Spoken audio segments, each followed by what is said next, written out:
पंक्ति को की व्याख्या के बारे में घंटों बोला जा सकता है, लेकिन मेरे पास उतना न अवसर है न मेरी इतनी प्रतिभा है। फिर भी कबीर साहब की बात आई है और बनारस के होने के नाते मेरा कुछ बोलना बनता है। कबीर साहब को मैं अपने समय का सबसे क्रांतिकारी युग पुरुष मानता हूं और कुछ नहीं मानता हूं, एक भक्त मानता हूं, जिन्होंने अपने पीछे इतनी लंबी परंपरा डाल दी कि आज 500-600 साल बाद भी हम लोग यहाँ खड़े होकर कबीर साहब की बात करते हैं। आप कल्पना कीजिए कि कबीर साहब का जन्म किस प्रकार हुआ था, ये बताने की आवश्यकता नहीं है, और बहुत ही आर्थिक रूप से दुल्हा का काम किया करते थे। उसके बाद इतने लोगों को अपने अनुयायी बना लेना क्या मेधा रही होगी, क्या समर्पण रहा होगा। आपको एक बात बताता हूं कि मुझे इंटरव्यू में पूछा गया था, कबीर साहब को मैंने पढ़ा है, तो मुझसे पूछा गया था कि कबीर साहब समाज सुधारक हैं या कवि हैं, और मैंने उत्तर ये दिया था कि कबीर साहब कवि भी हैं, समाज सुधारक भी हैं, लेकिन इन सब से बढ़कर कबीर साहब वास्तव में भक्त हैं। और अपनी भक्ति में जो कुछ उन्होंने कहा सद्मार्ग पर ले जाने के लिए, उससे काव्य की कटोरी में भी काफी रस पैदा हुआ, काफी रस एकत्रित हुआ। हम लोग कबीर साहब को कवि के रूप में पढ़ते हैं, और बहुत छोटे, जब बच्चा छोटा होता है तब भी कबीर का दोहा पढ़ता है। कबीर साहब की महानता इस बात में भी है कि बनारस में पैदा होकर उन्होंने लगभग पूरे उत्तर भारत में अपनी छाप छोड़ी। कबीर साहब के जो भी पद पढ़ते हैं, हम दोहे पढ़ते हैं, वे आप देख लीजिए, उनके समकालीन नानक साहब रहे, दादू, रैदास या जो भी रहे हों, उनके भी बातों में, उनके भी जो भी ग्रंथ हैं, गुरु ग्रंथ साहब हैं या फिर रैदास की वाणी है, ये सब में बीजक के दोहे, बीजक में वो साकी शब्द रमैनी कही गई है, वो सब मिलती। कबीर साहब ने अपने समय में प्रचलित जितनी भी भक्त की धाराएं थी, हर कोई, देखिए अभी सर ने बताया कि एक सत्य ही है, सत्य ही ईश्वर है, सत्य की मार्ग पे चलना ही एकमात्र मनुष्य का कर्म होना चाहिए, सद्मार्ग पर। लेकिन ईश्वर की प्राप्ति के लिए कई मार्ग बने हुए थे और कई परंपराएं, कई उपासना की परंपराएं, कई संप्रदाय उस समय थे। और कबीर साहब ने, जितना मैंने पढ़ा है, लगभग हर संप्रदाय की बातों को आचरण में ले आए और उसके बाद उन्होंने अपना मार्ग दिया। उस समय हठ योग साधना, जिसमें योगी हठ इस तरह की क्रियाएं करते हैं, अंतर साधनात्मक यानी अंदर कुंडलिनी जागरण से लेकर तमाम बातें योगी के हठ योग की साधना प्रचलित थी। कुछ लोग सूफी साधना प्रचलित थी, सनातन धर्म था ही। इन सब को उन्होंने प्रैक्टिस किया, उन सब का आचरण किया और अंत में सहज मार्ग, सहज योग की बात कही। सहज सहज सब कोई कहे, सहज न चीन्हे कोई, जिन सहज से हरि मिले, सहज कहा वह सो।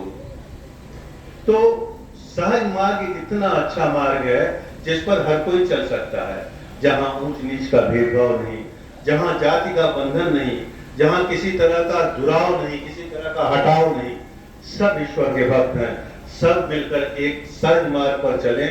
कबीरदास जी की महानता इस बात में है कि सभी संप्रदाय, सभी भक्ति पद्धतियों और सभी पूजा परंपराओं को देखने के बाद उन्होंने इस परंपरा की स्थापना की।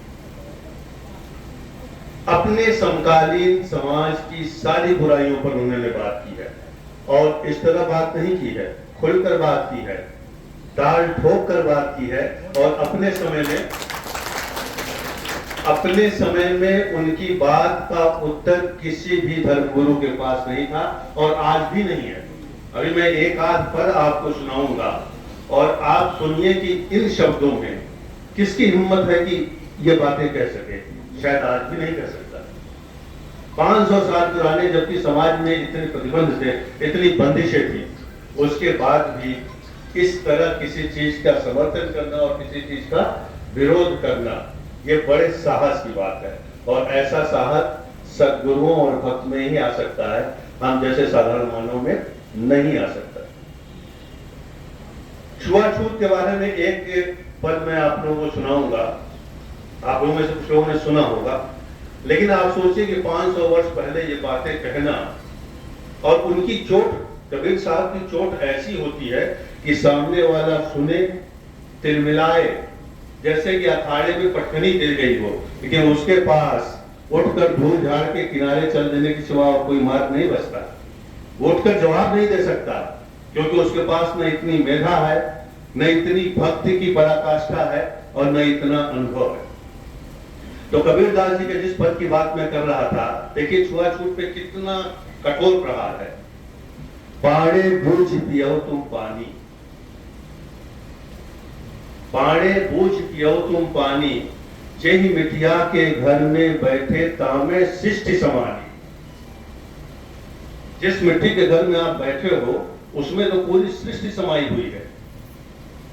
80 कोटि जादव जह भीजे, मुनि जन सहज 88। 80 करोड़ यादव यहीं पर मर के खत्म हो गए, हजारों मुनि में मरकर इसी मिट्टी में समाये हैं। और तेही मिट्टी 80 कोटि जादव जब भीजे, मुनि जन सहज 88।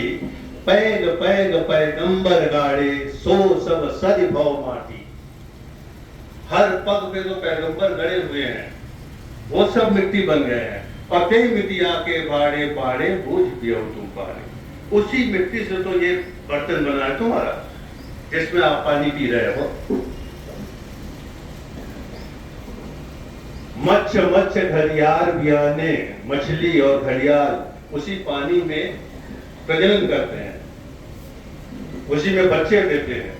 मच्छ मच्छ घड़ियाल बियाने, रुधिर नीर जल भरिया, और हाड़ झरी झरी दूध गरी गरी। गाय के हड्डियों और मांस से ही तो दूध बनता है। हाड़ झरी झरी दूध गरी गरी, दूध कहां से आया। सोले पाड़े जीवन बैठे, मटियाई छूट लगाया। मतलब आदमी आदमी में छूट लगाया है। सोले पाड़े जीवन बैठे, मटियाई छूट लगाया। वेद की देव छाड़ देव पाड़े, ई सब मन के धर्मा। कहे कबीर सुनो भाई पाड़े, ई हैं तुमरे कर्मा। अब बताइए, एक एक पंक्ति, एक एक शब्द, इसका कोई उत्तर दे सकता है? कबीर साहब की महानता इसमें है। कबीर साहब कहते हैं कि जो तू बामन बामनी जाया, जो तू बामन बामनी जाया, और द्वार हो काहे न आया। और जो तो तुरक तुरकनी जाया, भीतर खतना क्यों न कराया। इस तरह के प्रश्न जो आपको झकझोर दे, सामने जो इसका आचरण करते हैं उनको तिलमिला दे, लेकिन कोई उत्तर न सूझे। कबीर साहब की महानता इस बात में। कहने को तो बहुत कुछ है, लेकिन मुझे खुशी है कि आज इस आश्रम में आने का अवसर आदरणीय प्रमुख सचिव सर के कारण मिला है। और मैं आऊंगा। कबीर साहब मेरे प्रिय विषय हैं, उनके बारे में जितना भी पढ़ने को मिलता है, जितना भी जानने को मिलता है, मुझे बड़ी खुशी होती है। इसलिए यहाँ आगमन होता रहेगा, जब भी समय मिलेगा मैं आने की कोशिश करूंगा। लेकिन आज आप सबके प्रति आभार व्यक्त करता हूँ और धन्यवाद देता हूँ आदरणीय प्रमुख सचिव साहब को कि आपका आगमन न हुआ होता तो शायद ये सौभाग्य मुझे आज नहीं मिलता, हो सकता है आगे जाके मिलता या बिल्कुल नहीं मिलता। तो आपके प्रति आभार और मुझे धैर्यपूर्वक सुनने के लिए बहुत बहुत धन्यवाद।